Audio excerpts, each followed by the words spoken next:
Good afternoon, and thank you for joining us today. I'm Ingrid Herrera-Yee. I'm a member of the Blue Star Family's Applied Research Team, and I'm also one of the co-chairs of the Racial Equity and Inclusion Committee. I'm a clinical psychologist, a military spouse, and the first generation born here of Guatemalan descent. I've been working with military and veteran suicide prevention, mental health, and in the equity and inclusion space for the better part of almost 2 decades, which makes today's conversation especially near and dear to my heart, and it's the reason why I joined this important Blue Star Families initiative. This work's important to our entire military community. Military families are not immune to the effects of racism while they live the military lifestyle, and their voices have not been heard or supported in the past. Blue Star Families is changing that with our powerful Blue Star Families Racial Equity and Inclusion Initiative, the first and largest of its kind. The mission of this initiative is to improve the service experiences of military-connected families of color to strengthen our total force. The vision is that every single member of a military family feels embraced by and connected to the community in which they live and serve. Throughout today's event, you'll hear this important mission and vision play out. You'll hear heartfelt and personal stories from both current and former military members and their families. Their openness and honesty is the foundation that helped inform the important body of work that we are releasing today. You'll hear about the research findings, including how military families take their race and ethnicity into consideration when making big decisions about military life and whether or not to stay in service, and what the implications of those decisions are for both military and community leaders. You'll also learn more about the short and long-term implications of the significantly higher rate of unemployment for military spouses of color and how this impacts families during service and as they transition out, and so much more. After today's discussions, we hope you'll join us for tomorrow's data deep dives, where you can engage with the researchers behind this report. You'll hear in-depth presentations of the findings you'll hear about today, and you'll have the opportunity to ask questions straight from the team from Blue Star Families and IVNF. The presentation and discussion topics will cover how race and ethnicity impact every aspect of military life, including the service member and veteran experience, the inextricable link between military families of color, communities, and readiness, and the military family experience, including findings and discussion about finances, military children, and resources and services. We hope you'll join us for these important conversations. You can register at the link below this screen, and we'll also send the link directly in the post-event email after today's event. Thank you for being here to do the work alongside us. We're grateful for your openness, honesty, and support. I look forward to seeing you tomorrow. Good afternoon, and thank you all for joining us today. I'm Lieutenant General Retired Gwen Bingham, Vice Chair of the Blue Star Families Board of Directors and Co-Chair of the Blue Star Families Racial Equity and Inclusion Committee. It has truly been an honor and a privilege to be a part of this endeavor, and I am grateful to those of you who have been with us since December of 2020, when we formally announced this initiative. Since then, we have been on a journey together. It has been informative, eye-opening, challenging, and at times even frustrating. I am here because I believe in this work. I have walked this path. At times throughout my own 38-year career, I have personally felt the sting of exclusion and being made to feel inferior. Truly, I have prayed many a prayer. I am honored and humbled to serve as a mentor to our military's finest men and women, many of them leaders of color. I have listened to stories that gave me hope and shared in the sadness of those who too have felt excluded and unsupported. While this has been an emotional journey for me and so many others, it is a joy to see our efforts from the past 14 months result in this important storytelling event as we release the results of Blue Star Families Social Impact Research 2021, the diverse experiences of military and veteran families of color. They say it takes a village, and we have been blessed with the monumental effort behind this work. Staggering numbers of people have been involved with this initiative. there are just a few numbers that capture the vastness of this dynamic support. More than 2,700 members of military and veteran-connected families of color contributed their personal experiences to the research. 22 military and veteran serving organizations worked together to share their best practices, lessons learned, and created a guide for others in the space to implement. We engaged more than 100 stakeholders from across government, nonprofit, and local communities to understand how we can all work together to improve the experiences of military families of color. 28 retired and former military leaders met monthly as a Racial Equity and Inclusion Committee to advise our efforts. 13 different researchers collaborated on the research findings and needs assessment. We had 11 deployed fellows participating in the first leadership cohort. During today's events, we will share stories, review recommendations, hear what's working, and learn how, alongside one another, we can continue this conversation. We will be joined by military family members who share their personal stories and experiences, military leaders who will share the efforts being undertaken by the services to support and retain leaders of color, and military and veteran serving nonprofits who will share their lessons learned and best practices. As we journey together today, I hope you will keep in mind that many of our military service members and their families identify as people of color. Through this work, we are addressing a blind spot that can help improve the quality of life for the majority of our force. Improving the quality of life ultimately leads to improving the readiness of our force. We cannot care about our military without caring about and actively working to address the issue. Through our collaborative efforts, we're able to widen our lens to include things that many of our partners told us that they had never considered before. Hearing this gives me hope that together we can truly work toward meaningful change for our military families of color. To kick off this robust and informative conversation, we have compiled a beautiful introductory video. I am happy to present it to you now.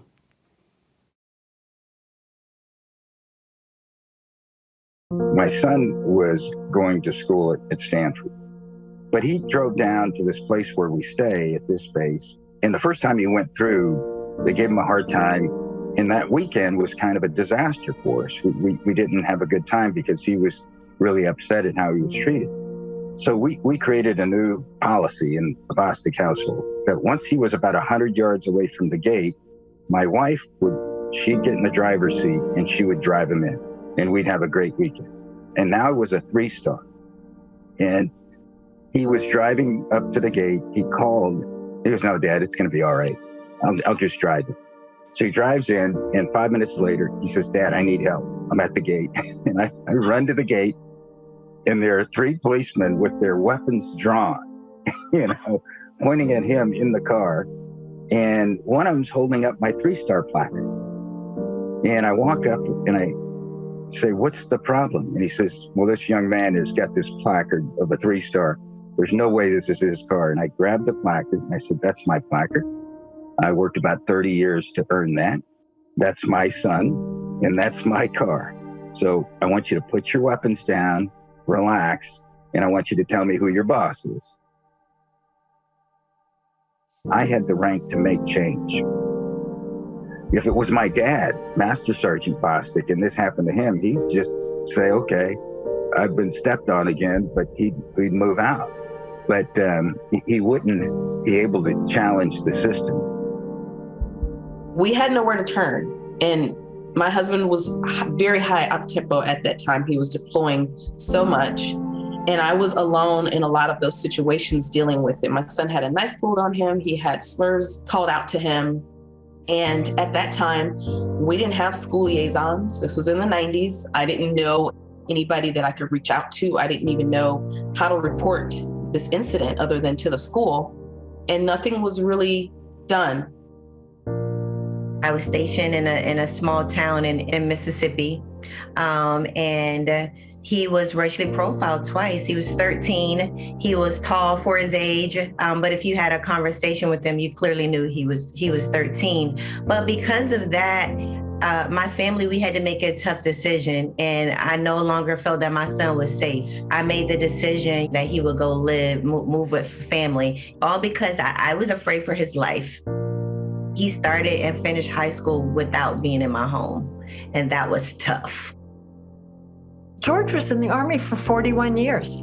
I never knew until being on this committee that there were people of color who turned down assignments because they feared for the safety of their families. I never knew that. 41 years, for God's sakes, and I never heard that. Overnight, across the country, the calls for justice are growing more intense. But it keeps happening. No matter what's done, no matter how many protests, it keeps happening. It's always been happening, but now it's just recorded. That's why it's getting seen more. It just feels to me that this is the right moment where a lot of organizations are doing really important soul searching. That process is not going to be fast, and it really just requires all of us to start having more in-depth conversations. This is a time to strike. Over a year ago, Blue Star Families took on the challenge of creating a more inclusive community through our Racial Equity and Inclusion Initiative, with our board vice chair, Lieutenant General retired Gwen Bingham, leading the charge. My fellow committee members and I have a goal of addressing 5 impact areas: research and advocacy, training, leadership, collaboration, and community impact. This is why this group is important. During the survey, a lot of information from the families, they talked about the lack of understanding about Latino culture and the types of families that come all together and want to be heard, and want to be seen, and want to be given the opportunity. And often we forget about that. That data surprised me. Without that data, we can't address, why people don't want to go to the South. Without that data, we can't address why the unemployment for spouses of color is higher than the regular unemployment. We want to be the role model, to bring everybody together, to create networks and show the world how this can be done. We need to keep making progress. We know that being more diverse and more inclusive makes us stronger. We have the opportunity to be examples, to show the world what's possible and what can be achieved by being stronger together.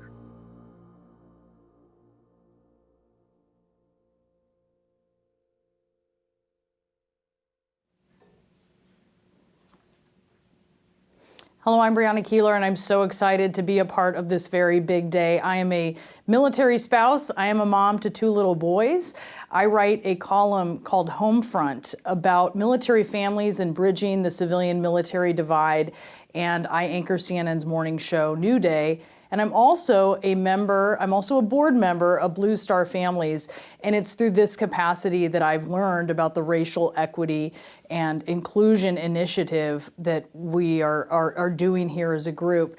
And I'm so incredibly invested in this myself. I'm a member of a multi-ethnic family. My husband, Fernando, is an Army Special Forces officer. He is Mexican-American, and our little boys think what daddy does is pretty cool. So I think they might have a shot at ending up in the military themselves, and I certainly want to ensure that they are going to be entering a community, that their families would be entering a community where they're able to have all of the opportunities that they should have. I was able, through being a board member and my work obviously on CNN, to identify Gwen being co-chair of this initiative when I was doing a series called Champions for Change. And I immediately thought of having Lieutenant General Gwen Bingham be my champion for change. I really wanted to feature the work that you were doing here because it's unlike anything that anyone is doing. You're humble, but you are an incredible trailblazer, and so that was why I really enjoyed introducing you to our viewers. As you mentioned, you are retired, but you are the only the second African-American woman ever to become a 3-star general in the Army. And you sort of touched in the beginning on some of the challenges that you faced. We just heard some from service members and retired service members, but I was wondering if you could just tell us a little bit more about your view from that path and some of the challenges that you saw that folks around you experienced, and also how that affects service. Yeah, Brianna, it's so good to see you again, and thanks so much for that. When I came into the military, I had expected to stay in for 4 years and not a day longer, but I fell in love with this vocation and ended up staying 38 years. I'm a people person, and because of an experience that I had had in college with a professor, I knew what it meant to not feel welcome or included. And so because of that very negative experience, I remembered that and thought, okay, I never want anybody else to have that kind of experience where you don't feel welcome or a part of the team. I like to use the word team as an acronym. Together, everyone achieves more. And so it's important to me, and has been important to me throughout my military career and thereafter, to make people feel welcome, to feel like their voice should be heard and is important, and that they can plug into any organization and make a positive difference. Can you tell me, because I think this is important, tell me what that professor said. So I was failing, I had made a D on a Sociology 101 exam, and I went to him for help before the final and told him what had happened and asked if he might have a different study technique that I could use. And he looked at me, and I can remember this as if it were yesterday, and he looked at me and he said these words, one sentence only. He said, well, it's a known fact that people like you don't do well in education. And he just stared at me. No other dialogue. He just had that look on his face, and after what seemed like a long time, I stood up, thanked him for his time, and I left his office.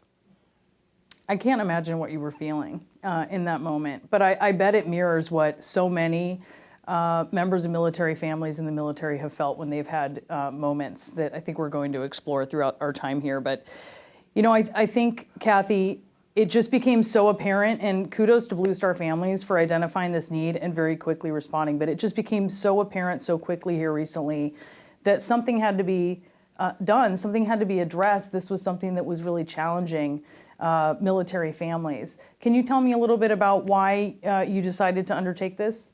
Yeah, thanks, Brianna, and it's so great to sit here with you and with Gwen. Blue Star Families, we're all about making it easier for people to serve in the military. It's challenging to be a member of a military family. As Gwen says, you fall in love with the opportunity and the pleasure and the privilege of serving your country, but it's also hard. It's hard for most people who serve. And Blue Star Families is here to make it easier for families, to help them find belonging and welcome in the places where they live. And then, as we were listening to our families, our members, which is what Blue Star Families does, we listen to people, especially around the George Floyd murders and the unrest that summer, we started to recognize that one thing we hadn't been paying much attention to as we should have is what are the experiences of military families of color? And in what ways do they both share the same struggles that everyone who serves in the military has? And to what degree are there different ones?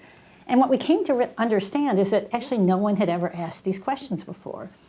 And it was really kind of surprising when we realized that. And even the first thing we did was bring together Gwen and other members of our board and our advisory board who had diverse backgrounds. And even among them, many of them had never voiced some of their experiences or concerns with each other. There's sort of a culture of silence about this because it's not what we aspire to be or what we aspire to experience.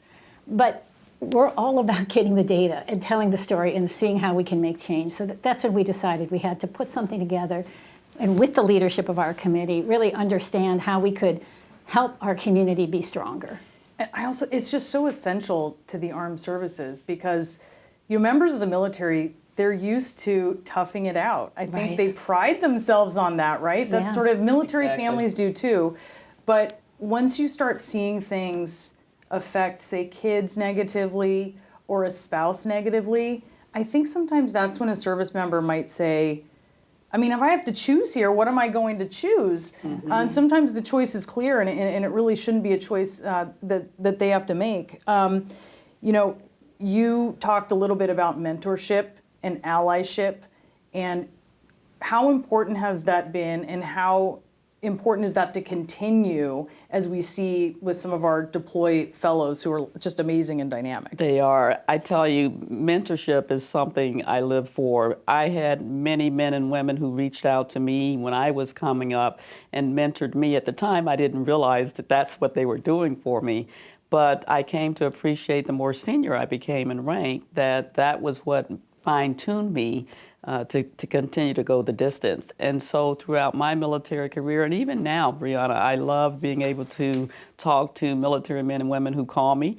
They call me from around the globe and say, hey, ma'am, I'm having this problem. Can you help me work through it or whatever? And I think it's vitally important. And the mentorship is something that we can all give back to. Even when you retire and get out of the military, you still have the opportunity to stay plugged in with young captains, majors, lieutenant colonels, and above, and be able to help them navigate tough waters. Yeah, man, I appreciate how you do that, and you've continued to serve even after your service. Can you tell us a little bit, Kathy, just about, this is something that's very different. That is, when I featured this on CNN, that was one of the reasons we featured it. There was nothing like this, and it's a hole that you're filling. Why is this so different? Yeah, I think it's different because we're asking questions no one's ever asked before. What has your experience been as a member of a military family of color being moved into places where the military moves you? How has that affected your experience of military life? But I think it's also different because we have worked so hard to really hear all of the stakeholders. We've had over 100 meetings with different offices inside the Pentagon, in the military services, on the Hill, at places like the National Governors Association, the National Naval Officers Association, Association of Defense Communities, National Police Foundation, sharing what we've heard, hearing what people's perspectives are on it, and not just uncovering challenges, but really finding what's the most possible path for moving forward, because really no one wants this outcome. Everyone wants an outcome where all military families are stronger and ready and resilient and able to be retained. So I think the breadth and the collaboration has been very unusual, and really the opportunity to look at the family lens through a lens of military readiness with the overlay of the diversity of the force and the challenges that we have, because we're part of the American culture. We're not separate from it. So the challenges that are faced in America are faced by our force, and we can be a positive place for change. Yeah, and we're all in this together. And I'm really excited because we're going to be learning a lot about all of the efforts and research and man hours that everyone at Blue Star Families has been putting into this. So I just want to give people kind of a roadmap for what we're doing here during the next hour. We're going to be speaking with top military officials. We're going to be talking specifically about what their service branches are doing to help military families of color. We're also going to learn about how communities are being engaged in this. And then we're going to meet our Blue Star Families Deploy Fellows that you've heard us speaking a little bit about, which you're going to love. And we're going to hear from the leaders themselves, the Racial Equity and Inclusion Committee folks who've been working so hard on this. And then that research that you heard about. We're going to be looking at the research, what it shows, and the data-driven recommendations for moving forward. And finally, understanding the importance of mentorship and allyship and what all of us are able to do together so that we can be as strong as possible as a military family community. I want to hand it over right now to Amish Vakaria, who is the Executive Vice President and Chief Strategy and Brand Officer at USAA, for a special introduction. Amish, thanks for joining us today. Good afternoon. USAA is honored to sponsor the Blue Star Families Racial Equity Summit. I'd like to thank Kathy Roth-Duquet and the entire Blue Star Families team for bringing us together to focus on the men and women who sacrifice so much on behalf of our country. In my time at USAA, I've had the incredible opportunity to meet face-to-face with those currently serving and their families, to listen to their stories on the incredible circumstances they face when it comes to finances. I have also heard my share of stories among our USAA teammates who transitioned from active duty life to civilian life. One teammate, who is a Chinese linguist in the Air Force, applied for various roles for months at USAA and other companies. You can only imagine the strain it put on him and his family. It took a leader who understood the value of a veteran and how to translate his specialized skills into the workforce. That teammate is now doing amazing work to support risk management here at USAA and has been promoted since arriving. There are many other stories like this one, but to truly understand how we can help, we have to complete those stories with the equity lens that Blue Star Families is providing us today. At USAA, we know what an incredible life event it is to transition to civilian life, not just for the service member, but for the entire family. We also know the disparities that exist for people of color in finding a new career path, maintaining financial security, and building wealth. What's more concerning, veterans indicate that their racial or ethnic identity has hurt their ability to get ahead at work. Our mission is to ensure the financial security of the military community. So it's only fitting that we put our focus on how we can support all veterans and military spouses in feeling like they belong in their new civilian roles, as well as having the opportunity to reach their full potential. Blue Star Families has been at the heart of that goal through their research and programming, and we're proud to be in on the ground floor. Thanks to the important work of Blue Star Families and those of you here today, we will be able to bring these disparities and needs within our communities to the surface. However, bringing this story to our nation's consciousness is just the first step. To make meaningful change for our military families, we must collectively commit to action. One sector or group can't do it alone. It will take the collective impact of legislative, corporate, government, and nonprofit partnerships to ensure transition from active duty and racial lines are not a barrier to career success. Our many distinguished speakers today, and those of you in the audience, know the stories. In the research we are discussing today, one Black military spouse was told by a potential employer that they were looking for someone who was more hometown and looked like the people in the community where her husband was stationed. Let's take this moment together to boldly share ideas on what we will do next to support military families facing that same scenario. We are ensuring that military skills can be easily translated to our job postings, amplifying our support of transitioning veteran fellowship programs, and ingraining the value of military service has across our full leadership team. In addition, our teams continue to amplify awareness and understanding of inclusive leadership, unconscious bias, and the role of building a diverse network, especially in career fields where we know minorities are underrepresented, such as data, analytics, and technology. But hiring is only the start.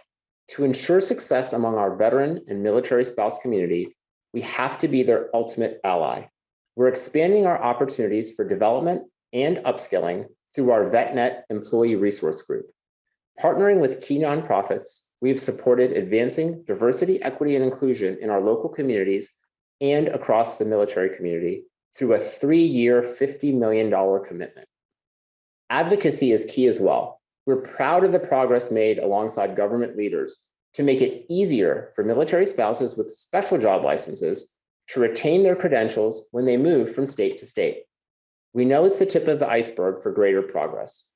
Taking the learnings from today, we can start anew in positioning the corporate world to support the success of the entire military community. Thank you for being on the ground floor of this work. Brianna, back to you. All right, Amish, thank you so much. It is my pleasure now to welcome General Larry Spencer as our keynote speaker today. After a distinguished 44 years in the Air Force, General Spencer retired in 2015 as the Vice Chief of Staff of the Air Force. General Spencer is also a fellow Blue Star Families board member, and he has been a dedicated member of the Racial Equity and Inclusion Committee. General Spencer, thank you so much for being with us today. Well, hello, everyone, and I'm so honored that you have me just take a few minutes and talk to you today about the rollout by Blue Star Families of their latest study that looked at racial inequities and potential racial inequities and inclusion within the military services. And I'm so happy that they did. But before I get into that, first of all, I just want to thank Blue Star Families. For the last 10, 12 years, they have been the definitive voice of military and military families to Congress, to the services, to military members. So Blue Star Families provide such a valuable service to our country by way of communicating and gathering information from military members. So I just want to thank Blue Star Families for all the great work that you continue to do, and in particular this latest study that you're rolling out today. So let me start by just giving you some of my own experience. I served 44 years in the military, and when I made the rank of colonel, 06, I got the unique opportunity, and it is unique, and it's an honor and it's a privilege to become a wing commander. And so when I got selected to be a wing commander, my family and I were just so excited that we were going to move and actually have an opportunity to lead an entire base, an entire installation. And so we were just so excited to do so. So what was interesting, though, is this installation, this base that I was given the opportunity to lead was in a state, at that time, the black population in that entire state was less than 1%. Now, nothing wrong with that. It is what it is. But it was interesting that when we arrived, it was a unique experience to be, in most cases, the only black family around, whether it was in the mall or whether it was at social events. Again, that's not anything wrong with that. It was just a unique experience. But more so, when I think about my teenage daughter, she was with us. The music she was accustomed to, because we were in a metropolitan city before, wasn't there. For my wife and daughter, hair products, being able to go to places that were used to supporting African-American women is almost non-existent. The church service that we were accustomed to was almost non-existent there.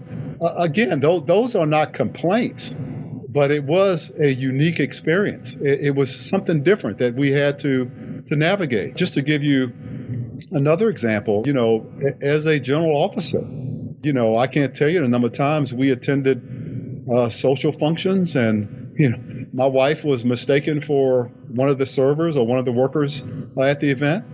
As a general officer myself, when I was out of uniform on military installations, it was often assumed that I was of a much lesser rank. Again, these aren't complaints. I'm not saying this to say that there's something wrong with the military. In fact, I want to be very clear. The military is not a racist organization. It just is not. But there are unique experiences of those military members of color that is not really understood, I think, by most folks. And so, as I went through my career, I often thought about, why has no one ever asked me or my family, what are some of the unique challenges that you go through? What are some of the unique things that you have to deal with? Because nobody ever asked, and it was just assumed that everything was okay. And again, I want to emphasize, every commander I had, every supervisor I had, all the folks that I worked for, that worked with me, that worked for me, treated me with the utmost respect. And I have nothing but admiration, respect, and appreciation for all the folks that I dealt with in the military. So that's not the issue here. The issue is, though, that to think that the issues that happen in our society, whether they be, the George Floyd incident or other issues that we're dealing with that involve race or employment issues, those issues are not immune in the military services. So those folks of color in the military have to deal with unique experiences, which this study pointed out, by the way. So I'm so happy that you did that. And I want to thank you personally, but more than that, my wife and daughter thank you, because they always, would talk to me about, this, we're with you, we support you, we'll follow you anywhere you want to go, we're with you 100%. But they always wondered out loud to me that I wonder if the military understands that we have some unique challenges. So fortunately for us, fortunately for our country, fortunately for our military, Blue Star Families took a deep dive into this issue and talked to families of color to sort of draw out some of these unique challenges and unique experiences so that we all can learn. Again, this is not about bashing anyone or saying the military is bad or the military needs to change necessarily. It's about communication. It's about understanding. It's about mutual respect and making sure that we're all on the same page, and more importantly, that we're all on the same team. Now, the good thing about this study is it really got some good information. As an example, I was surprised to find out that 1 in 10 military members of color said one of the reasons they left the military was because of racial discrimination. Now that saddens me to hear that. I'm sorry about hearing that, but we need to hear it. We need to understand why that is, because we need a strong, vibrant military that represents everyone in the country, that represents those that they serve. And so having a group of military folks who feel that way is troubling to me and something we need to explore. I was also disappointed to hear that the level of unemployment for African American spouses, as an example, is so much greater than others. Why is that? Again, it is something that was picked up from the study, but I think more importantly, what we can do now is to sort of explore why is that? And then more importantly than that, what can we do to solve it and to fix it? Look, we really need to understand that, and I know you all understand, but I want to repeat it anyway. America is the strongest country in the world. It's the most powerful, influential country on earth, bar none, period. And much of that strength, though, is derived from our diversity. We have a rich, diverse country. This country, great country of ours, has about every ethnicity, every background you can think of. And that is a strength because we bring different perspectives to the table. We bring different backgrounds and perspectives on problems. And working together, we all have built the strongest country on earth. And I'm so glad, though, that this initiative that was led by Blue Star Families will help us build on that strength, because that's what this is about. This is about making us stronger as a country, stronger as a military, understanding each other better, communicating with each other better. You know, one of the things that I know we're all frustrated about is the great division in our country right now. I don't know where it came from.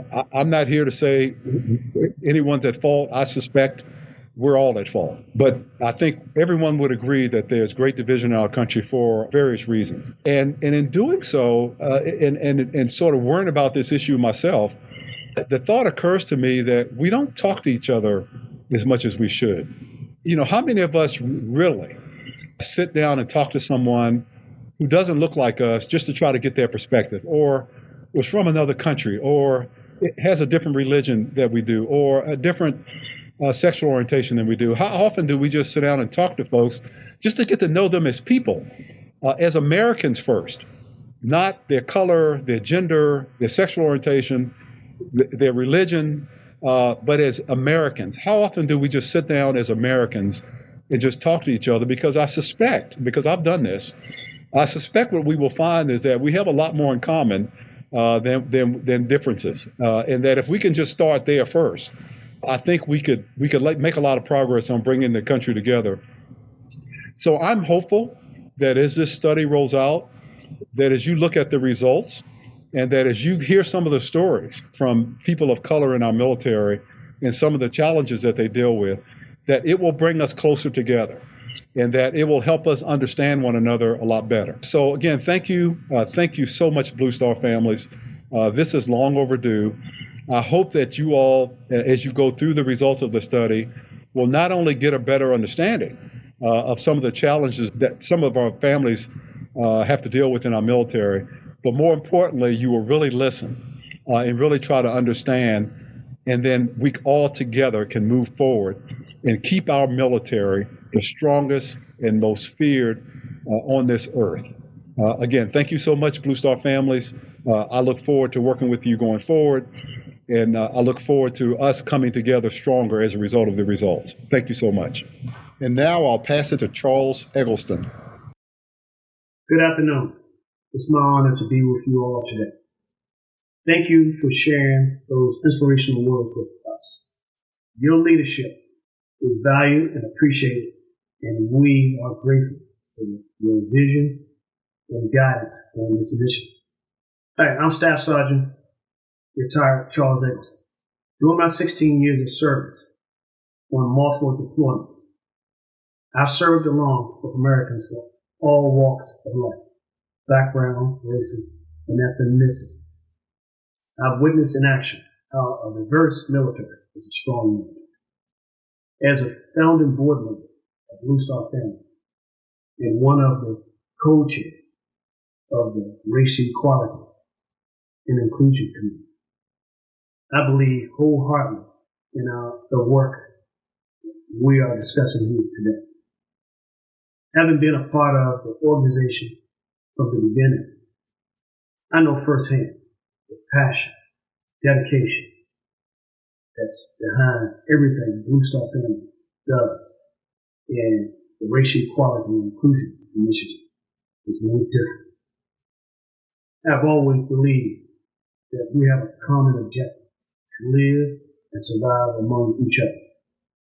Over the past year, I've witnessed tremendous coming together of military leaders from the past and present, currently serving military family members and dedicated individuals from the corporate, academic, and nonprofit sector.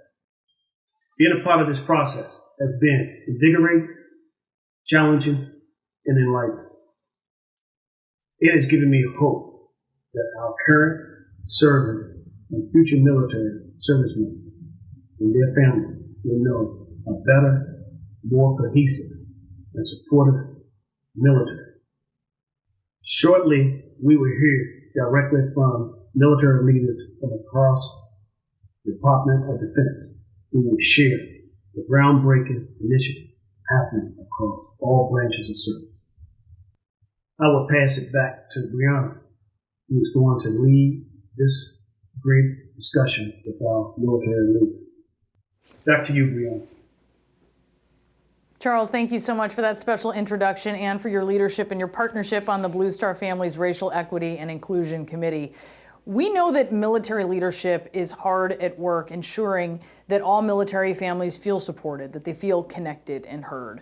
They understand the issues that our military families of color are facing, and they're actively doing something about it. How do we know? Well, we know that there are so many stakeholders. In the fall of 2021, Blue Star Families actually interviewed over 100 government, nonprofit, and community stakeholders trying to identify really the issue and trying to figure out some of the ways forward here, some of the solutions and recommendations. So here to discuss what all is happening in the different service branches, I want to thank all of you for being with me. We have Mr. John Fedrigo, who is the Acting Assistant Secretary of the Air Force for Manpower and Reserve Affairs.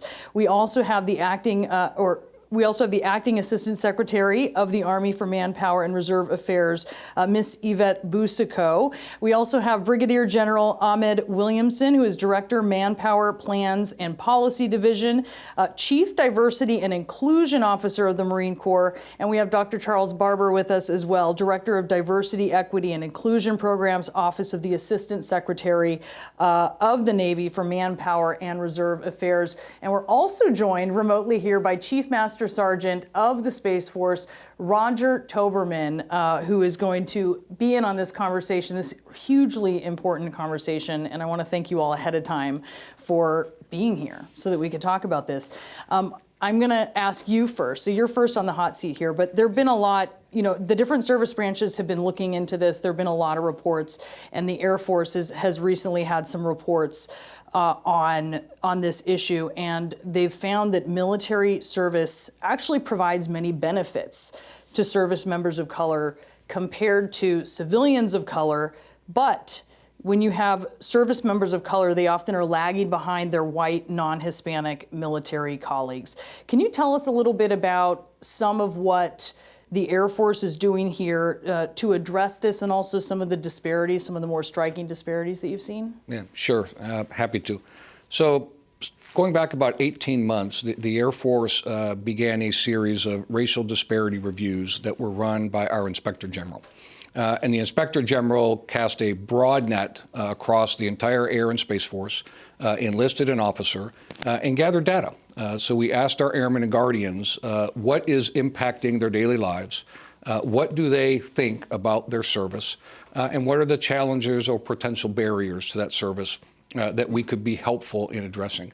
And there were several themes, but two that really jumped out were disparate results in discipline issues, where you would have similar discipline issues that would not have similar outcomes. So we're immediately engaged in a pretty significant root cause analysis. Our Judge Advocate General has taken on an initiative that we are now tracking that across both the Air and Space Force to make sure that we could identify any of the root causes that could potentially be driving those disparities and get them out of our system. And then the other really striking or commonly identified issue was simply opportunities, right? We are a force that is driven by working our way up. We get to positions because we're successful in previous positions, and being in the right jobs, doing the right work, the right deployments, the right positions, sets our younger people up for success. And we found that there was some disparity there in who was being tracked into the positions that would best allow them to succeed in the future. So again, root cause analysis, why is that happening? What can we do to make sure that we are leveling the playing field so that all have the same opportunities to hit those key fundamental growth positions that are going to lead to success and promotions in the future? It really starts with holding a mirror up, right? Absolutely. Yeah, absolutely. So also, and we've been talking a lot about military families of color and their experiences, and how essential this is for service members if they're going to continue. If you want to retain them, they have to feel like their families are welcome. Their families need to be welcome. Their kids need to be welcome. We heard some of the tough choices that people have made, and I don't think any of us want to see people having to make those kinds of choices. So more than 1 in 10 active duty family respondents of color to one of the Air Force surveys to the Blue Star Family Survey reported feeling uncomfortable in both their military and civilian communities. Racial discrimination, lack of diversity, generally not fitting in, those are things they reported, and they are the top 3 reasons that respondents provide when asked what actually makes them feel uncomfortable. So I was wondering if you could tell us, because there's a specific program that's being developed at Maxwell Air Force Base looking to identify challenges and obstacles to inclusion. Can you tell us a little bit about that? Yeah, so at Maxwell, they looked at the results from the racial disparity review. They looked at the comments that we received back, and they started a program known as the Freedom to Serve Initiative. So the Freedom to Serve Initiative is at its core, it's a communication effort. It's an opportunity for the military community to engage in conversation with our community partners outside the gate in order to identify any barriers or any issues that we can then develop action plans to collectively, with our community partners, help improve the lives of our airmen and guardians. So, much of this is storytelling, right? We all like to tell stories. We all like to share our experiences with our fellow airmen, our fellow guardians, soldiers, sailors, Marines, and that initiative begins with airmen and guardians in the Maxwell area being willing to tell their story. They tell their story, their leadership learns what their story is, they learn about the issue that is negatively impacting the lives of that family, that airman, that guardian, and then we work with the local community, or if it's on base, we work with our partners on the installation, and we put in place a plan to fix it. Because we recruit airmen and guardians, but we retain families. So if the families are not going to be willing to continue to stay and live this lifestyle, that is every bit as important to us as how we're treating our airmen and guardians. I remember, yeah. I was just going to say, there's such powerful dialogue between you and Tony, because when you look at how the intersection between culture, society, and social institutions, it's easy to see how these things impact not only military readiness, but also family readiness. So I appreciated that dialogue.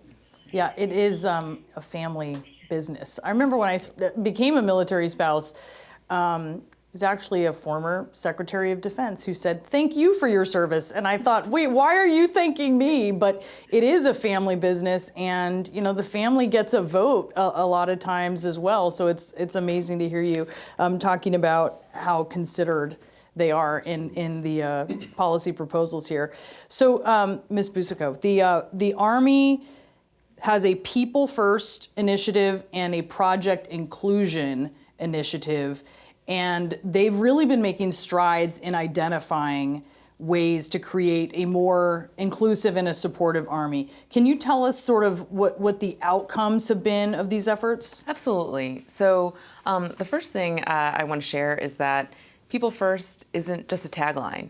It really is the guiding principle that we at Army are using in order to make changes to make the Army more inclusive and safe and make it a welcoming environment for those service members, our Guard and Reserve, our civilians, and our family members that are the heart of our Army. The People First task force and the umbrella of projects that grew out from under that, it started off from addressing some really serious challenges that we had in Army, but it's grown into a whole lot more. It's become a lot more expansive as far as the goals that it's trying to achieve. And so I just want to highlight just a couple of things that fall under that umbrella. The first thing you mentioned was our Project Inclusion. It's pretty similar to the listening sessions that the Air Force is doing. We've reached out to 26 posts and over 9,300 of our service members and civilians, and sought that feedback from them about what they're experiencing, how we can improve things. And we've already implemented some changes to our policy from that, starting with we've taken out the pictures in our promotion packages, and that's designed to prevent unconscious bias from preventing people who are talented from progressing in the Army and grasping those opportunities to excel.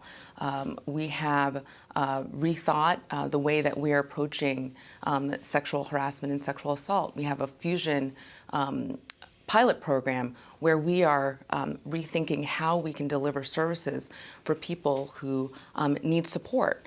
So we have a lot of things in our, a lot of programs and changes in our arsenal that we're rolling out in order to make a better inclusive Army. Which is wonderful to hear. And I want to ask you, General Williamson, about the Marine Corps' approach here, because one of the most important findings from the research is that a number of big military life decisions that military families of color are making, they have the potential to negatively impact their service members' career progression. Things like turning down orders and ranking certain installations differently. I mean, differently than, say, a white family would, right? The Marine Corps' talent management plan includes a wide array of pretty ambitious reforms that might help address some of these concerns. Can you tell us about that? Certainly. What you're talking about is our Talent Management 2030 program. And really, first of all, thank you for the question, and thanks to Blue Star Families and the Racial Equity and Inclusion Committee for helping us garner some insights into how military members and military family members are experiencing their life in the military. So focusing on the people and focusing on the Marines right now is the Marine Corps is looking to change and adjust and make sure that it's ready for tomorrow's future fight. What our Marine Corps has made sure that we anchored on is that the primacy of the Marine Corps will always be the individual Marine. And so that's what this is about to us, is taking care of Marines and their families. So first and foremost, we're a warfighting force. We're a warfighting organization, and the Marine Corps is a naval expeditionary force in readiness that needs to be prepared and ready to deploy or fight or move or respond immediately.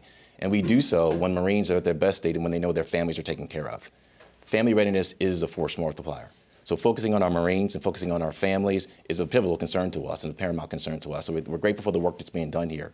So as we focus on Talent Management 2030, what the Commandant's got us looking at is focusing on those Marines and treating them differently, not as inventory, but as the talent that they are. We get young men and women from every corner of America, from every ethnic background, from the race, gender, and every socioeconomic background, and we know that those individuals, that we need to bring them together to be a part of a cohesive team. That's what's going to make us successful. He's pretty much saying people first. That's what I heard, right? I mean, he's kind of, I'm kind of saying he's saying people first, but that's fine.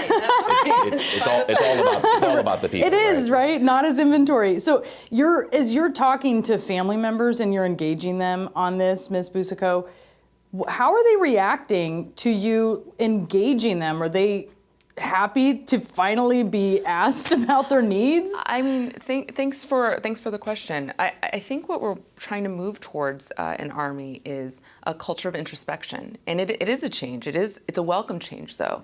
We've gotten some tough feedback from these feedback sessions. Frankly, people have shared, concerns that their leadership doesn't care, that they don't feel like they know where to go to support, to get support, that people are too busy to take care of their needs, and that's wrong. That's what we're learning.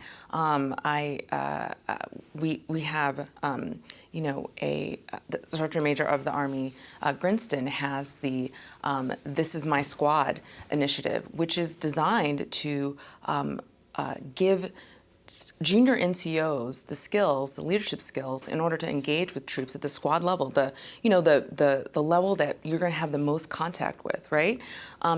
Making sure that the junior NCOs have the tools and they have the ability to spot those problems and raise their hand and say, hey, you need more help and this is where you need to go to, or hey, how are you doing? How's your wife? How's your family?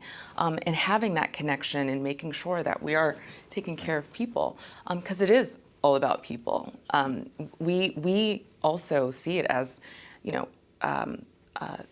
the only way that we're able to accomplish our mission. They're not inventory. It takes a team of internal and external support to do that. That internal support are those non-commissioned officers, stand-down commissioned officers, and those local leaders that it's paramount that they lead those Marines and they are engaged and involved in not just how they perform at work and how many pull-ups they can do, how fast they can run, but especially what's going on in their home. Is your family in and are they settled? Do they have everything that they need? You need to know that your leadership has got your back, and if there's something's going on inside the gate or outside the gate, we're here to support you. And that external agency support, we've got Marine Family Readiness programs and relationships with installation commanders where they engage with local communities. So make sure that Marines that don't live inside the gate, that we find out that there's any improprieties, if there's any inconsistencies, or if there's any method or manner in which they're not being treated fairly, whether it be in the housing market and in schools, that we are engaged and we're involved. And we make sure they know that we are a part of their community and that they've got our back. Yeah, I see you nodding at so much of what they said. I'm just going to say people first and people always. That's the common theme here for what you hear my colleagues say here. So. Yeah. So we know there's a number of efforts that are happening across the Navy, both locally and nationally, to address the support for service members of color and their families. Can you highlight some of the things that are being done in the Navy to address equity and inclusion? Absolutely. First, on behalf of Secretary Del Toro and Secretary Hogue, thanks for having me. Very excited for what Blue Star Families is doing here. We have about probably 98 DE&I initiatives that we're tracking and implementing, and I could probably talk at length about those, but for the sake of today, I do want to highlight just two key initiatives because it does a really good job of linking what we're doing to culture. And so we're not just looking at this solely from a compliance perspective. And the first initiative I'll highlight is our Underrepresentation Model. This is a very scientific and analytical approach to link the different military and civilian specialties across the department to like civilian analogs in the private sector. And so now what we're telling you is, we want the Department of the Navy to look like the representative labor force of society. And in doing so, we're not putting quotas in place. This allows us to put underrepresentation as an equity issue to see how we can further advance diversity throughout our workforce. The second initiative I'd like to highlight is our maturity model. We've developed a 5-phase continuum that allows us to really assess the different DEI capabilities across the department. And it also does a good job of really operationalizing inclusion and subsequently improving belonging. Those are two approaches that we've really done a good job of discussing with our sister services. We've had good discussions with Secretary Austin's office about this, and also the Office of Personnel Management. So those are just two innovative approaches that I think will really allow us to be an example in this space as we move forward. I want to talk about that operationalizing inclusion. First of all, I want to get Chief Toberman in on this, joining us remotely here. Chief, can you talk a little bit about what the Space Force is doing here? I know that they have an opportunity to design a new personnel and talent management system from the ground up. It's called Guardian Ideal. Can you tell us about this? Yes, ma'am. And first thing we're doing is taking notes, like I'm listening to everything all the other services are doing. And it's one of the benefits, I think, of being the new kid on the block is we really don't have to kind of bolt anything on to what we've already been doing. We can start from the beginning and really normalize these kinds of behaviors, right? That to make connection one of our core values was a very deliberate choice that we made to from the very beginning of our service to say we're all in this together, that we are inclusive, that this is absolutely fundamental to everything that we do. The Guardian Ideal, we're very proud of it. We worked very hard. It was an inclusive project, right? Like, so we bring everyone together. We talk through what's important. We talk through what does modernity demand of a human capital strategy, and then we published it. And it's aspirational, to be sure, but it's kind of our guiding principle. It's why we call it an ideal. It's this thing that we want for everyone that maybe we'll never quite get there, but we're always going to aim for it. We're always going to continue to iterate and improve. So some of the things, for instance, that the ideal brings us towards is this individual approach to talent management. I sat on a panel last week where we looked at assignments and through the 4 drivers that we use for assignments. Some of them are very normal to all the services. So what do we know you can do? What have we seen you do in the past? What do we think you can do in the future? What do we need as a service? Those are pretty normal. But then there's this 4th one. It's what's in the best interest of your loved ones and you. And to really put that right there in the middle of the conversation. And that every family, every loved one, every member gets to raise their hand and say, well, this is what we're going through. This is our situation. This is what our needs are. This is what our desires are. And we're baking that in from the beginning in every single human decision that we make. So we're really kind of excited and proud of where this kind of clean sheet approach can take us, because if it's just normal, if it's just what guardians always do and guardians always expect, we hope, right, to unleash a culture where we kind of don't have to in 10 or 20 years go, now we've got this thing that we've got to do differently. So fingers crossed that we'll continue to review our processes and be inclusive and listen, which is, the most important thing is to ask and listen and believe people. You don't have to, no one has to prove anything to me. I'm going to believe them. And if they say, hey, this is my experience, and okay, then let's talk about it and see what we can do to help you out. You mentioned, Chief, taking notes. And I wonder how much you all are sharing notes. What are the opportunities, Chief, for there to be discussion between the different service branches?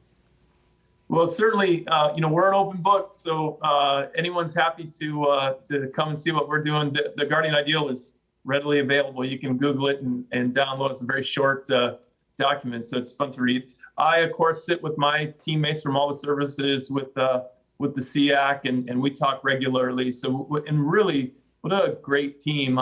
I appreciate the inclusion that you're showing and inviting this old guy with stripes here with these esteemed panelists today. But I'll tell you, we've got incredible enlisted leaders in all the services. And they're not just, my teammates and my friends, but just great respect for all of them. We just really have a good thing. And Sia Colon Lopez, who I've known for many years, we grew up together in the Air Force. We couldn't be, from an enlisted perspective, across the Department of Defense in better hands. So we're sharing notes and having tough conversations all the time. I second that. I mean, there's tons of opportunities for us to talk and share. And I was just sharing with my colleagues earlier, this isn't a competition with what Department of Navy is doing compared to the Air Force or Army. We're building a DEI enterprise capability for the department. And I think what we're doing is we have an excellent opportunity for us all to get better together from that perspective. So I also want to point out that, you're asking, what about the opportunities for us to talk? Blue Star Families is facilitating this conversation today.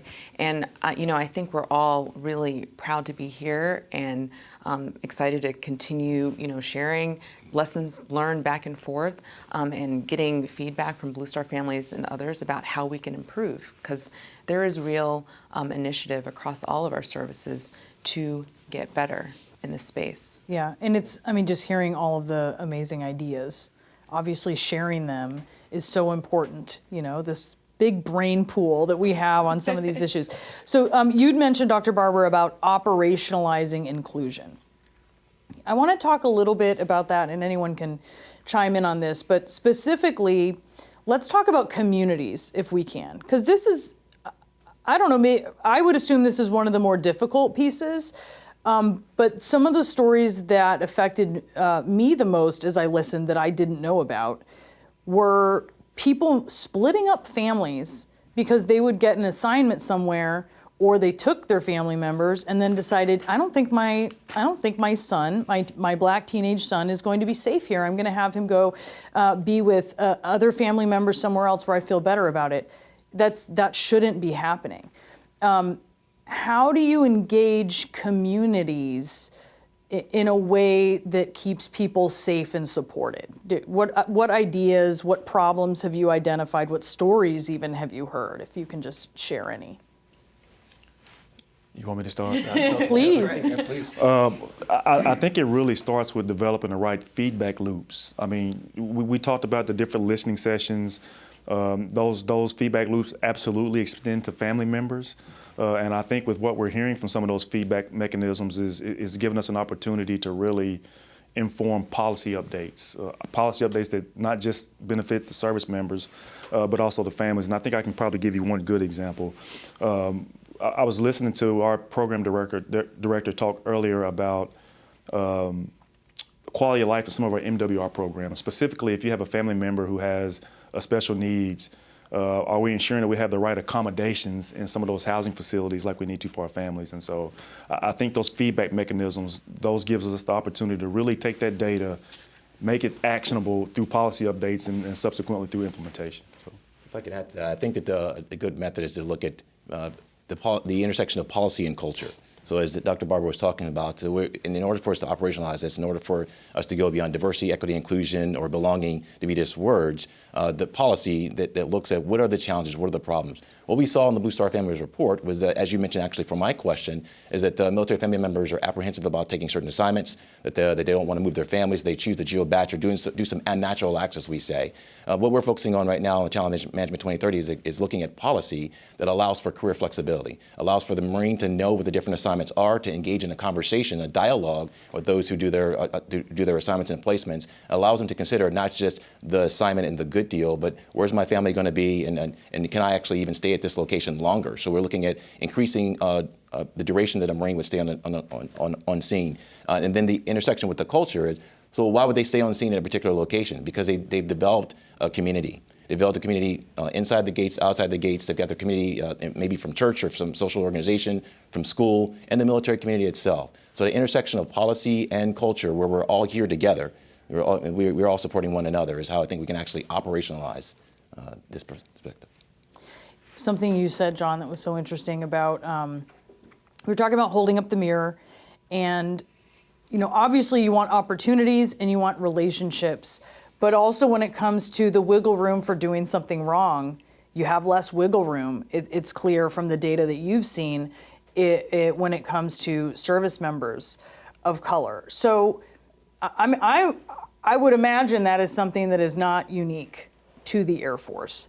But how do you, how do you operationalize that knowledge and sort of change the culture?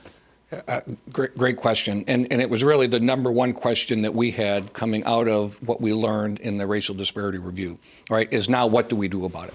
So a couple things, metrics, right? We change what we track, and we learn from what we track and what we can see.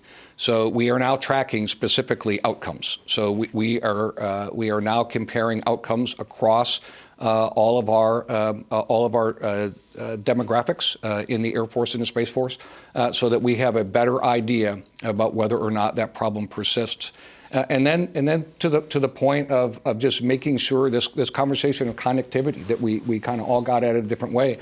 Our individuals that join all of our services, they learn their particular specialty while they're at work during that 8 hours of a day, or they become a jet engine mechanic, or they become a crew chief. During the time they're at work. They become an airman or a guardian away from work. When they are spending time with other airmen and guardians, soldiers, sailors, Marines, when they are living together, working together, recreating together, sharing meals together, and growing as a community. And when those connections are made away from work, they're powerful. And then they go outside the gate as well, right? Then we no longer have this artificial boundary at the gate, because these families are engaged with each other. They're friends, and they stay friends for life. Tony, I think you just highlighted that, when we talk about DE&I, yeah, it's good for readiness. Yes, it's good for business operations, but it's also good for humanity.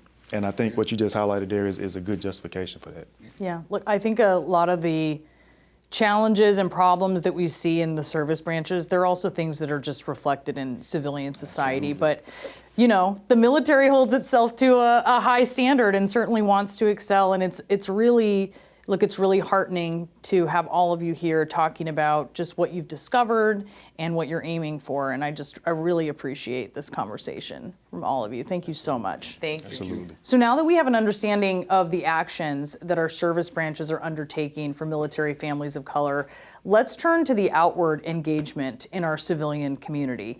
Blue Star Families research shows that the majority, 64% of our nation's military, live off of the military installation and in the local community. This is something that surprises a lot of civilians when I tell them, I will say. The diverse experiences of military and veteran families of color research says that 46% of active duty respondents of color have experienced difficulty developing a sense of belonging to their local civilian community because of their family's race or ethnicity. So in this next segment, Racial Equity and Inclusion Committee member Major General Juan Ayala and Kiana Abner, USAA National Chapter Deploy Fellow, share their experience bridging the military-civilian divide through advocacy and engagement in their local community of San Antonio, Texas.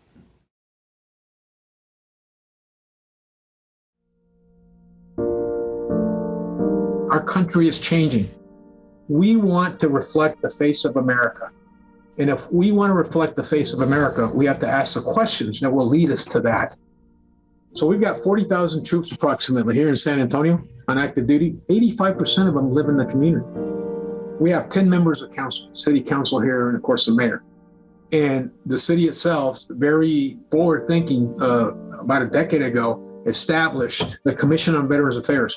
So each member of council representing the 7th largest city in the nation has a veteran that advises him or her on the issues of common concern in their district on the ground. The city council talked to every child. We would bring 50 kids with us, and each member would talk with each child to make sure that they tried to connect with that child and let them know if they needed anything or if they had questions about anything, that they were available. The first barrier that we have to break is our civilian community does not trust or does not understand or wants nothing to do with the military. There's a fence. We don't know what the hell they do. And then we in the military, it's our fault too, because we're like, oh, those damn civilians, they don't know anything. They're undisciplined, blah, blah, blah. That's the first thing that we've got to do is take that fence down and take that barrier down. I tell you what really taught us lessons was COVID, because COVID has no fence line. 85% of the patients that go to this military hospital are from the civilian community. So that's breaks down a barrier. And having those different partnerships with the military and the municipal government and even the state government creates an opportunity for military families to actually see what's happening in their community, how decisions are being made, and how those decision makers are listening to the community. Why it's important in this conversation is because, number one, it gets the military into the community, and it gets the community to see the military. And that's why I keep going back to this collaborative conversation, this collaborative effort. And people like Major General Ayala is a part of that, with the strides that he's made in the way that he led the way for people like my husband in the work that he's done being the first. You can't have one community doing something well and other communities faltering. All hands on deck when it comes to military families and racial equity and racism in general in our country. And so this is what I want to continue to help us do so that we no longer have the firsts. We have the next.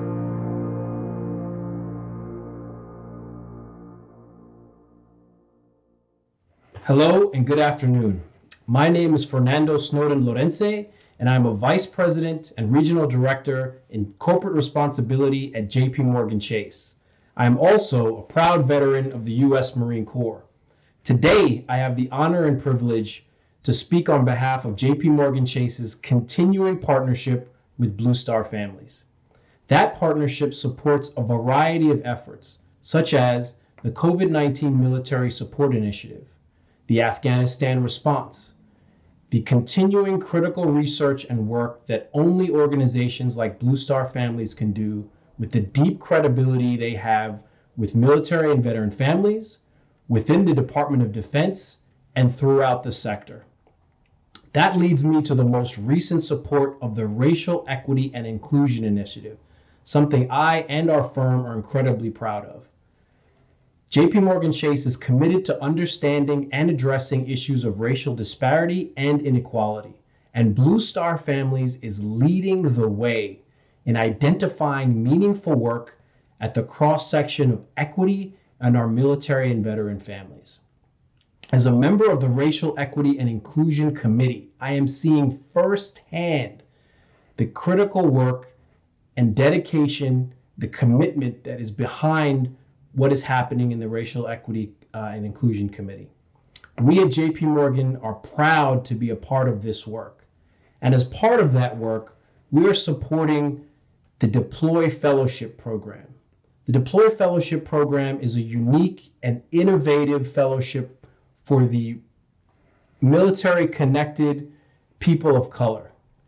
It trains them as leaders to better provide representation for military families of color throughout the field.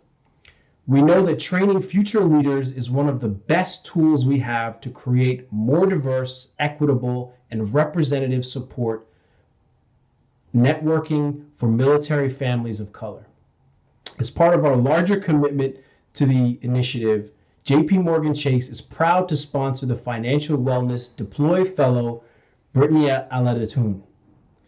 Brittany has brought her passion for counseling youth and adolescents to her role at Blue Star Families, helping bring relatable and easy to digest information to military and veteran connected families through hands-on workshops, events, and reading material. Brittany, it's been great getting to know you, and congratulations on your accomplishments. Your future is definitely bright. We are going to make sure of that. It is now my distinct pleasure to introduce C.T. Moss, Blue Star Families Director of Racial Equity and Inclusion. C.T. comes to her role with 24 years of experience as an Army non-commissioned officer. As the Racial Equity and Inclusion Director, she leads the multidimensional, cross-sector, collective action effort to improve the service experiences of military families of color. CT, thank you for your leadership. We are looking forward to learning more about the Deploy Fellowship and this year's class of leaders.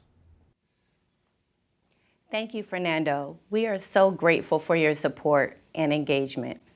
And thank you to all of our funders. So many have stepped up to support our Racial Equity and Inclusion Initiative.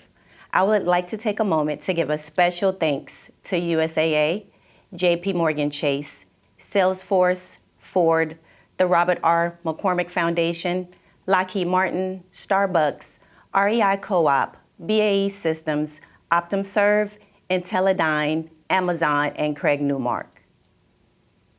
After retiring from the Army last year, I knew that I wanted to be involved in advocacy work that improves the quality of life for all soldiers, sailors, airmen, Marines, and Coast Guardsmen. I especially wanted to make a difference in the lives of military families of color. After spending my entire adult life in the military, you can imagine it being hard to just walk away completely from the military lifestyle and community, especially with my most important title now, the one I'm most proudest of, and that's been a military mom. Having my daughter currently serve in the Air Force and my son in the Army, you can see why I believe in doing all we can to enhance the lifestyle for not just my children, but for all of America's sons and daughters who serve. And I am not doing this work alone. I'm so appreciative of the mentorship of the members of our Racial Equity and Inclusion Committee. Through our conversations, I have gained a deeper understanding of our military culture and have been inspired to carry the torch to continue this work. So far today, you've heard from many sectors, including military and government leaders, past and present, corporate and philanthropic partners, Blue Star family staff and friends, and our diverse and seasoned leaders from the Racial Equity and Inclusion Committee. From the start, as Blue Star families embark on this journey of understanding, we have made it our mission to learn as we lead. We have gathered expertise from our committee, our research efforts and assessments, and many conversations with government, community, and active and retired military leaders. Through these relationships, we learned a great deal about experiences of military families of color and the efforts that are already underway across our military to help them feel welcome, supported, and how we can improve together. And throughout our journey, as mentioned at the top of the event, we have focused on 5 pillars: leadership, research and advocacy, training, collaboration, and community impact. One of the main components of the training pillar is our fellowship program. Over the last year, I've had the honor and the privilege of helping to mentor, guide, and support our first class of deployed fellows. These 11 individuals have amazed me through their passion, their dedication, and leadership. Their work has focused not only on leadership growth, but also on mental health and wellness, food insecurity, outdoor access and outdoor equity, and so much more, all issues that are highly impact military families' lives. I'd now like to share a special video we've compiled, which showcases all of these dynamic individuals and the impacts they have made on our community. And if you'd like to learn more about the Deployed Fellowship Program, please visit our website.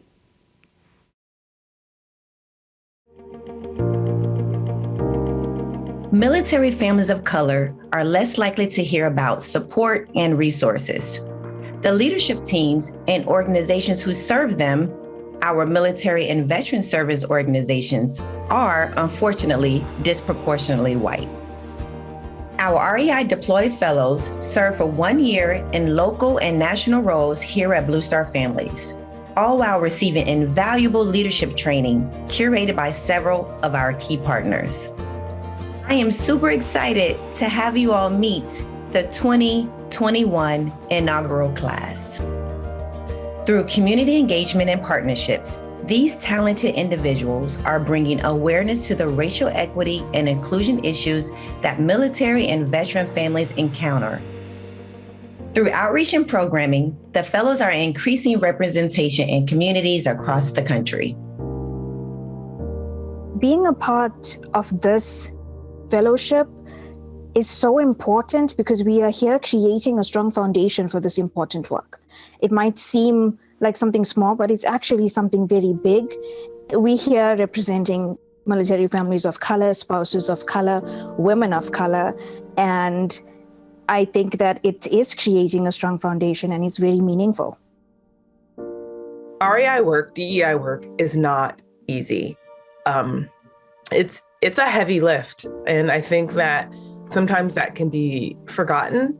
Women of color always make heavy things look like they're not. That's what we do.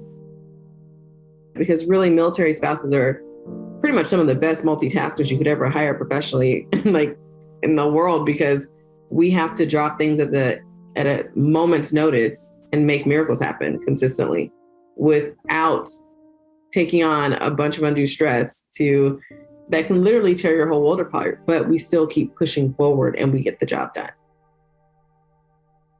In technology, less than 5% of the employees and workforce are persons of color. So it's important for me that my daughters see me here, that they see that I am here in working in the technology field and that I belong.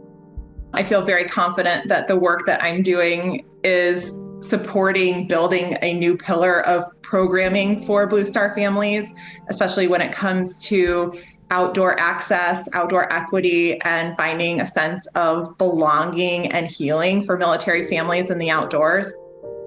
When I think about that, I just think about the future. But I recently learned from a wonderful woman named Franchette Dyer. She was on one of my Facebook Lives that I do with the work that I'm doing here. And she was saying, instead of people bringing me to the table, she was like, I carry my seat with me everywhere I go. I pull myself up to the table. And I think that's what we have done with this fellowship. We've created our own spaces. Approaching food insecurity with the idea that these families deserve dignity is super important. Putting together these landing pages, writing these blog posts and sharing stories is to make sure that everybody's getting this information, first of all, but that the people who really need it are getting it with dignity and with respect. So if we're here to serve, we have to make sure that we show up for the families in the way that they need us, not in the way that we think that they should come and get support. And so I definitely am humbled by this work. I definitely am humbled by being surrounded by a group of people who are working so hard and so diligently to do the work that's necessary for our community, and we want to continue. The biggest value add for me personally has been being able to work alongside and meet these ladies and just to share in their journey, in this incredible journey of the Deploy Fellowship. I truly feel like we have been impactful as fellows. We are being heard, and our seat at the table is taken seriously. You can be a part of the movement.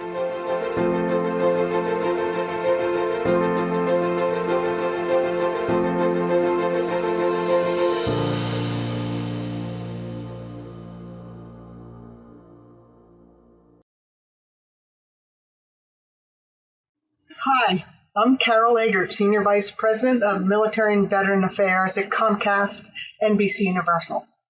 And as a military-ready company, our military engagement initiatives build an understanding of and a connection with the experiences of veterans, service members, and military families. And that's why we are proud to support Blue Star Families and its groundbreaking work as part of their Racial Equity and Inclusion Initiative. I'm also honored to serve on the Racial Equity and Inclusion Committee. In 2021, we supported the unveiling of the Color of Freedom exhibit, honoring service women of color at the Military Women's Memorial in Washington, D.C. We also launched Comcast Rise, a program offering technology and marketing support to small businesses owned by women and people of color, which included many veteran-owned companies. These are examples of our efforts to empower diverse veteran communities. And we are also committed to shedding light on the leading practices from the private sector in this effort.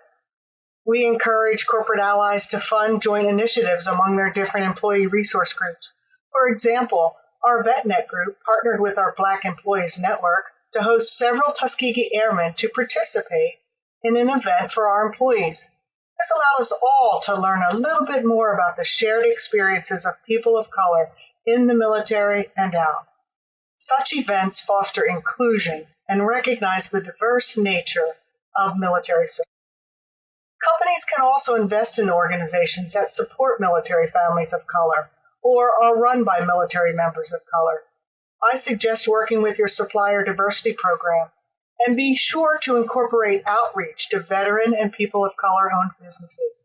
We have found that many of these businesses are not familiar with navigating the contracting space.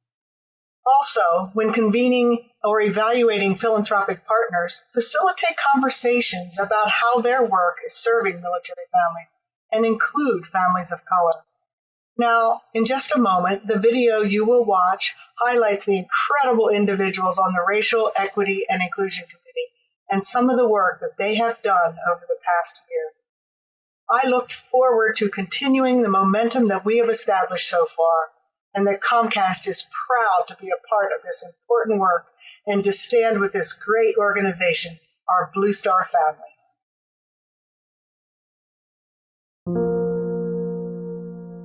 To root the Racial Equity and Inclusion Initiative in strong leadership, we started with board and advisory board members of Blue Star Families.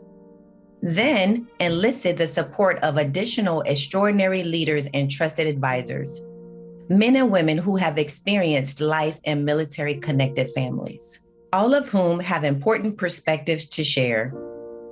The Racial Equity and Inclusion Committee is led by these accomplished co-chairs. General Bingham, she's a trailblazer. You know, she is the second Black woman to be a 3-star general in the Army. She has so often been the first woman, the first African American to do the job that she's doing. For every first that I made, there was someone else that came before me and plowed tough ground. Greetings to each of you and your families. I very definitely feel a sense of gratitude and humility and a very strong sense of desire to pay it forward to the next generation. Now, I didn't sign on to be a passive participant. This work is too important to me and so very important to our military community. I've been honored to team with fellow committee members to help craft the program, to guide and review the research, and then have the opportunity to meet with leaders in the Department of Defense and elsewhere to share our research and to work collaboratively to craft recommendations for the way forward. These leaders have often been the first, but are committed to ensuring they are not the last.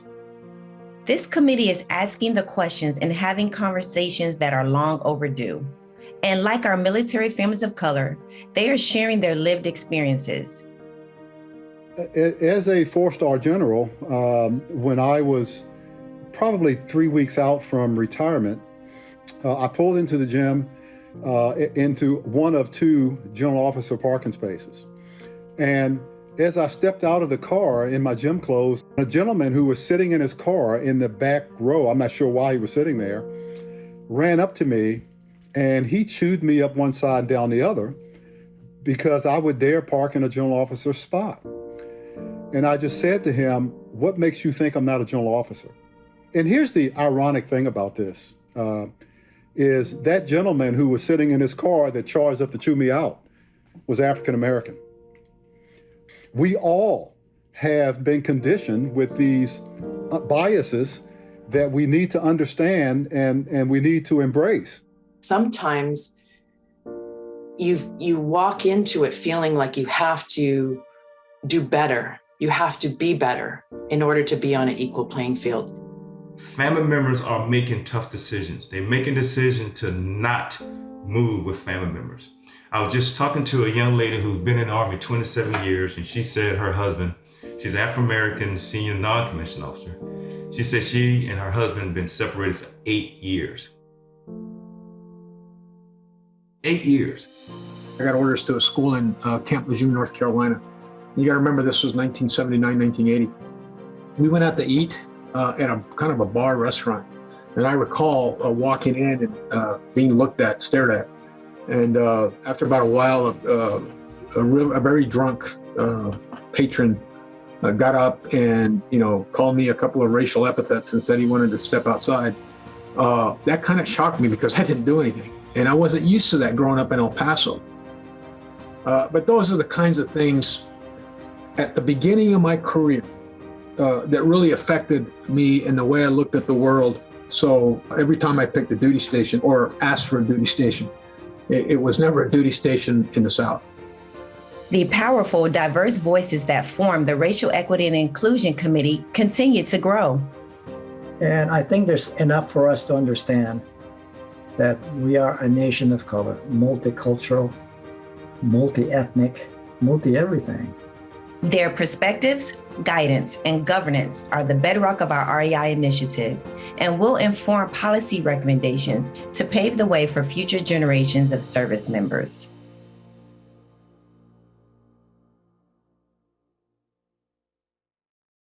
Greetings. My name is Tom Bostic. After retiring from the Army, I was very fortunate to join the board of CSX, a Class 1 railroad. During its 150-year history, CSX has proudly recruited members of the military. Nearly 1 in 5 of our employees are either military veterans or are currently serving in the reserve forces. CSX has been honored to support Blue Star families through our Pride in Service initiative. Our support has grown from an initial 4 chapters to 6 chapters today, with 2 more launching in 2022.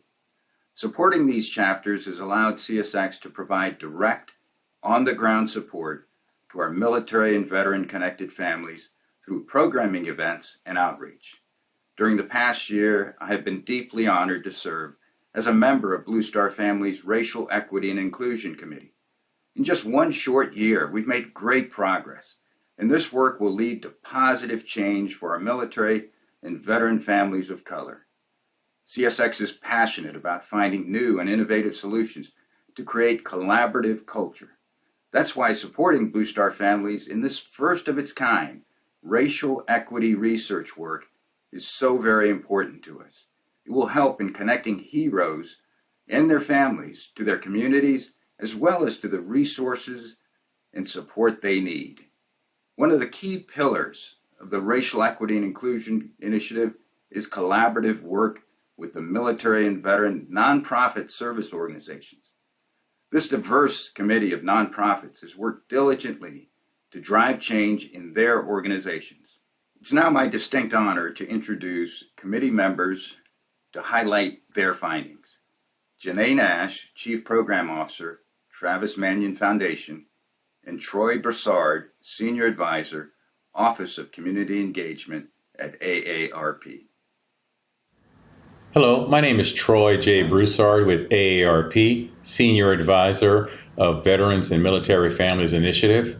AARP supports this initiative and joined this subcommittee as being the largest nonpartisan nonprofit organization with 38 million members in the United States. We have an Office of Diversity, Equity, and Inclusion that focuses on driving social change by bringing to life the DEI strategy. We strive to uphold equality and equity by giving a voice to everyone from our staff, volunteers, and members to our partners and communities in which we serve. We then amplify those unique voices and their specific needs and solutions across our social mission delivery, membership enhancements, and targeted implementations. Hello, my name is Janae Nash. I am the Chief Programs Officer for the Travis Manion Foundation. Travis Manion Foundation is an organization that is led by veterans and families of the fallen. We have over 130,000 members, including military-connected and the civilian individuals that ascribe themselves to various races, ethnicities, socioeconomic backgrounds, genders, and more. As a community, we want to ensure that every voice does not just feel heard, but they are heard. And as we, as a foundation, are preparing and willing to do the work so that this goal is accomplished. Since October of 2021, our group of 22 nonprofit organizations from the White Oak Collaborative came together to develop a series of racial equity and inclusion best practices for military and veteran service organizations. The organizations and individuals now appearing on your screen work diligently and collaborative to develop a concise and practical list of recommendations, as well as a series of specific and realistic practices.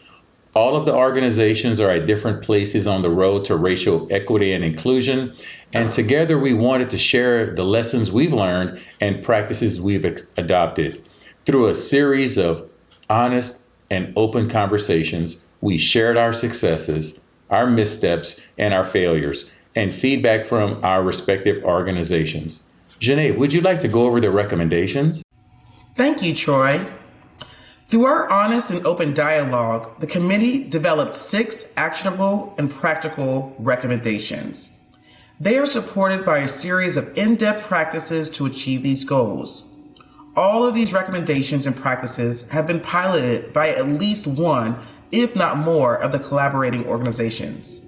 They include: be intentional. Consider your vision, mission, and strategic plan through a lens of racial equity and inclusion. Gather data.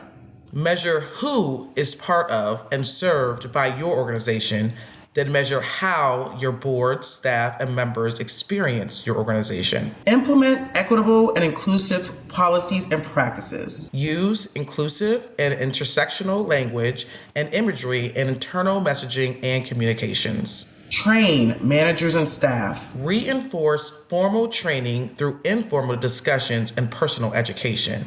Engage more and better. Diversity brings diversity. Develop diverse and novel recruitment programs to ensure representation from underrepresented groups. And review progress and develop new goals. Regularly examine progress, report to your governing board, and fix what isn't working. Travis Manion Foundation is so proud to be a part of this work and to share our findings with you today. We hope this information helps to inform efforts across the nonprofit sector to help make our organizations more inclusive and supportive. Troy, can you share where everyone can find this report? Absolutely. We're excited to publish the recommendations as part of our report on military families of color and as standalone documents to be used by organizations in this space. Below this screen, you'll find a link to the Racial Equity and Inclusion Initiative work where you can also find a report. Additionally, you will receive a link to all of the great resources discussed during today's event in the post-event email. Thank you to all of the organizations who contributed to this effort. I'll now pass things back to you, Brianna. All right, thank you, Troy and Janae, and all of the members of the MSO-VSO subcommittee for your diligent efforts. I know the recommendations that you've developed will provide an excellent roadmap to the military and veterans serving nonprofit community. Mentorship is a key component of military culture for all service members. You will hear this time and again. And after reviewing the research and working with individuals and organizations from different sectors, Blue Star Family's Racial Equity and Inclusion Initiative suggests the military should integrate more inclusive mentorship opportunities into existing job requirements and programs to support all military and veteran-connected groups, including spouses and military kids. This effort would go a long way to better supporting and keeping military families of color. We can watch this next video to learn about mentorship and allyship among a few of our REI committee veteran service members and Blue Star Families Deploy Fellows in their own words to understand why mentorship plays such an important role in supporting service members of color and their families.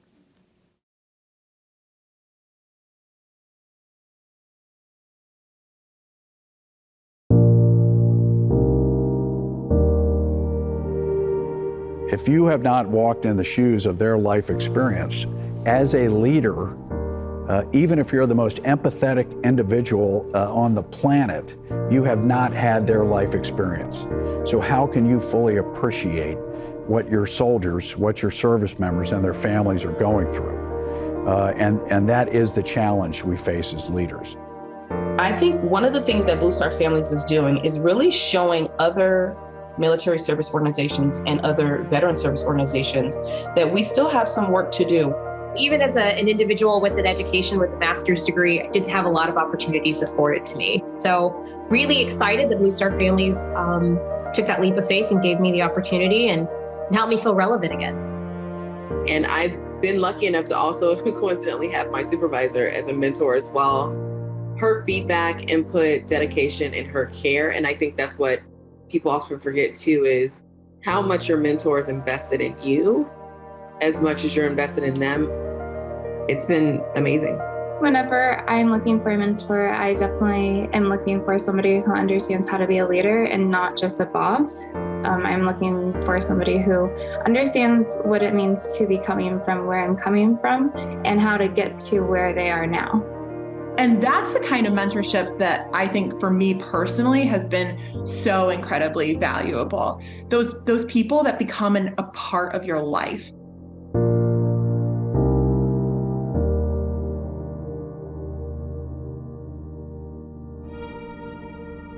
I really believe when people ask me how did I get here? How did I get to this place? It's really allyship, advocacy. I had a Marine Corps general outside of my service who advocated for me to move up to Pacific Command in a 1-star billet, which changed the course for me. And a Navy admiral who advocated for me to be a 2-star. And those, cross-service, Air Force, Marine Corps, Navy, saying, she can be an interim chief of staff for the largest and oldest combatant command in our Department of Defense, as well as an interim deputy commander. So I feel like it's that allyship with very different backgrounds, even from each other, really looking at the mission and what needs to be achieved and looking beyond what they see in front of them. And they were Hispanic, Latinos, and male. They were amazing. For me, they're like fathers. Having people, male figures that tell you you can do it as a woman, as a Latina, helped me a lot. Having our members come in and see the diversity of our staff and the diversity of our involvement and how that makes them feel welcomed and how that makes them feel included and have that sense of, like, it's just such a virtuous circle that needs to continue. This is a great start. This is a fabulous start. I'm excited to see where it goes from here.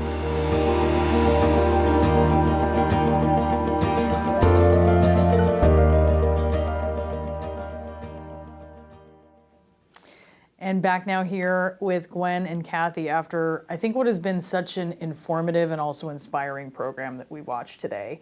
And, you know, it's all about forward now, right? So what's next, Gwen? Well, I got to tell you, we're just so excited. What's next? We're going to follow the data and continue to do the research because I think that's what makes this survey so powerful. So we're going to continue to do that. And then we're going to continue cross-sector collaboration. I like to say communicate, coordinate, but collaboration is so important in our efforts. And so we're going to do that and then help facilitate policy updates. We heard some of the panelists talk about policy updates, and we want to be a part of that too.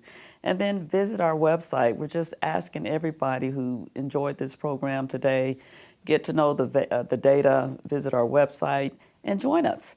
Because this is just the beginning. We started over a year ago in this effort, and we're not letting off the steam. So it's often said that the success of this initiative depends on those who follow us. So we're hopeful that we'll get folks to join in. Yeah, and I hope people are walking away having learned something from what they saw today, but also knowing that there's also so much more to learn, and a lot of that comes from the data that we now have. Absolutely. Kathy, what do you think? Yeah, there's a few calls to action. First of all, come tomorrow and dive deep into the data with us. We have our researchers at 1 o'clock and at 3 o'clock, and we hope folks join us there. If you're from a corporation, we're fielding a new class of fellows this next year, and so we'd love to have more corporate support on that fellowship and continue to support us on the work with the research. We're going to be looking at impact at the community level, so we want to get the data, but we want to capture the change as well. We want to see change on the ground, and we're committed to that for the long term. Military families of color, they're having great outcomes in the military. 80% have a good experience with their service, and they're proud of it. 60% feel that they have grown professionally in their service. So it's great to be in military service for all of us, but there are challenges, and we can make it better for all of us. Well, this is, and a chance for you guys to thank everyone who's been so engaged in this. And I have to give a shout out to Jenny Aiken, who's our research lead for this, and of course to C.T. Moss and to Ashley Scott. You guys, I really appreciate this, and thank you so much for letting me be a part of this. It's really been a wonderful experience and a journey that you all, and a labor of love that you all have been doing here. So thank you so much for that.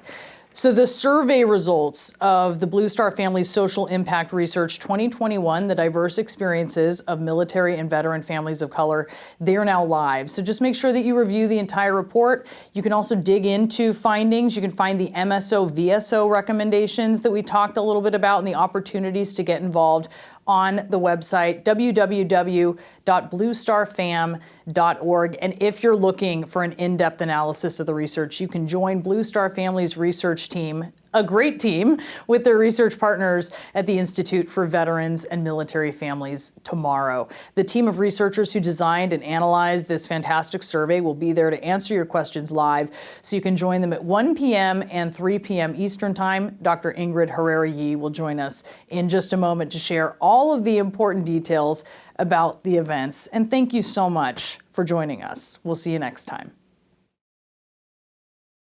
Good afternoon, and thank you for joining us today. I'm Ingrid Herrera-Yee. I'm a member of the Blue Star Family's Applied Research Team, and I'm also one of the co-chairs of the Racial Equity and Inclusion Committee. I'm a clinical psychologist, a military spouse, and the first generation born here of Guatemalan descent.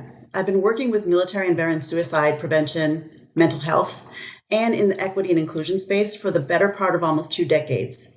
which makes today's conversation especially near and dear to my heart, and it's the reason why I joined this important Blue Star Families initiative.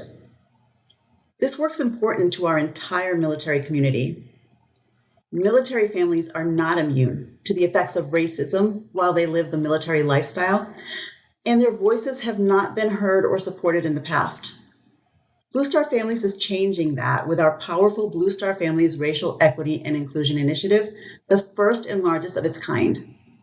The mission of this initiative is to improve the service experiences of military-connected families of color to strengthen our total force. The vision is that every single member of a military family feels embraced by and connected to the community in which they live and serve.